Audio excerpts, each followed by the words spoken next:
दास गंगा जन्म की कथा एक।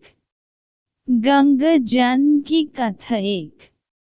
ऋषि विश्वामित्र ने कहा, वत्स राम, तुम्हारी ही अयोध्यापुरी में सगर नाम के एक राजा थे।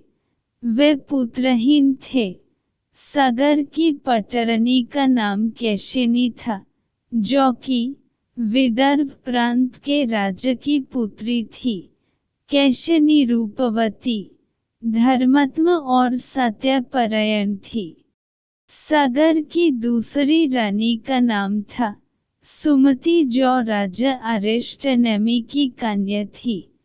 महाराज सगर अपनी दोनों रानियों को लेकर हिमालय के भृगुप्रस्रवण नामक प्रांत में गए और पुत्र प्राप्ति के लिए तपस्या करने लगे।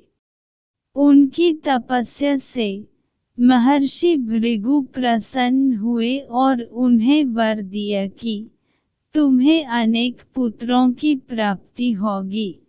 दोनों रानियों में से एक का केवल एक ही पुत्र होगा, जो कि वंश को बढ़ाएगा, और दूसरी के 60,000 पुत्र होंगे।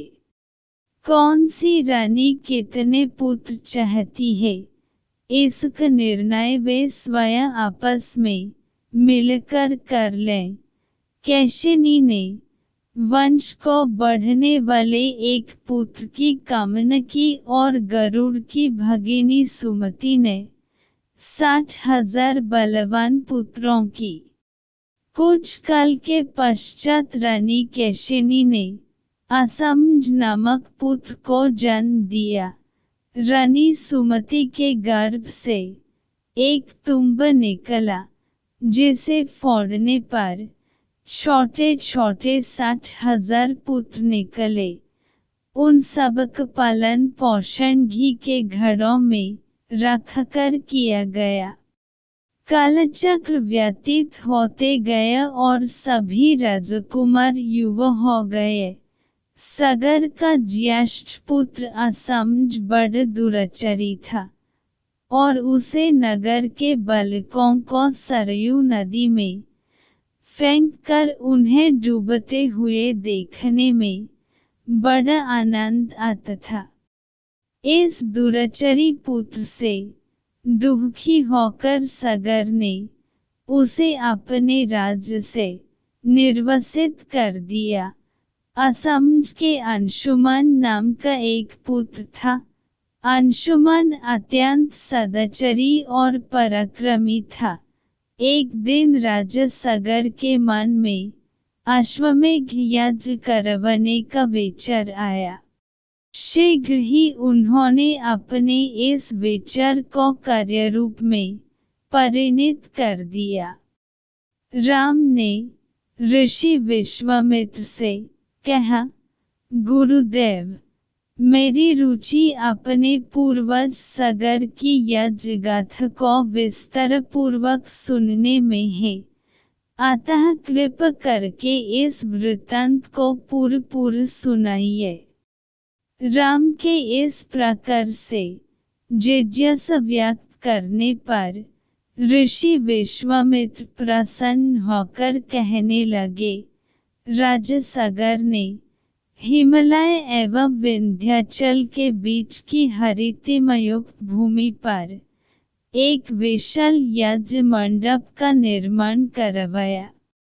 फिर अश्वमेध यज्ञ के लिए श्यामकर्ण घोड़े छोड़कर उसकी रक्षा के लिए पराक्रमी अंशुमान को सैन्य के साथ उसके पीछे पीछे भेज दिया। यज्ञ की संभावित सफलता के परिणाम की आशंका से भयभीत होकर इंद्र ने एक राक्षस का रूप धारण किया और उस घोड़े को चुरा लिया। घोड़े की चोरी की सूचना पाकर सगर ने अपने 60,000 पुत्रों को आज्ञा दी कि घोड़ा चुराने वाले को पकड़कर या मारकर घोड़ा वापस लाओ। पूरी पृथ्वी में खोजने पर भी जब घोड़ा नहीं मिला, तो इस आशंका से कि किसी ने घोड़े को तहखाने में न छुपा रखा हो, सगर के पुत्रों ने संपूर्ण पृथ्वी को खोदना आरंभ कर दिया। उनके इस कार्य से असंख्य भूमितल निवासी प्राणी मारे गए। खोदते खोदते वे पाताल तक जा पहुँचे। उनके इस नृशंस के विषय में देवताओं ने ब्रह्म जी को बताया, तो ब्रह्म जी ने कहा कि ये राजकुमार क्रोध एवं मद में अंधे होकर ऐसा कर रहे हैं। पृथ्वी की रक्षा कर दायित्व कपिल ऋषि पर है, इसलिए वे इस विषय में अवश्य ही कुछ न कुछ करेंगे। पूरी पृथ्वी को खोदने के बाद भी जब घोड़ा और उसको चुरने वाला चोर नहीं मिला, तो निराश होकर राजकुमारों ने इसकी सूचना अपने पिता को दी। क्रुद्ध सगर ने आदेश दिया कि घोड़े को पाताल में जाकर ढूंढो।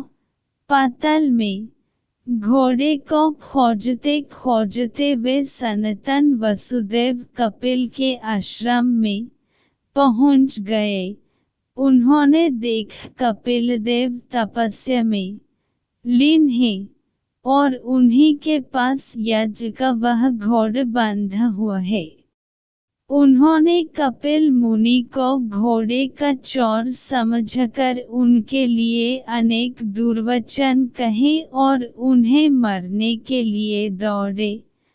सगर के इन कुकृत्यों से कपिल मुनि की समाधि भंग हो गई।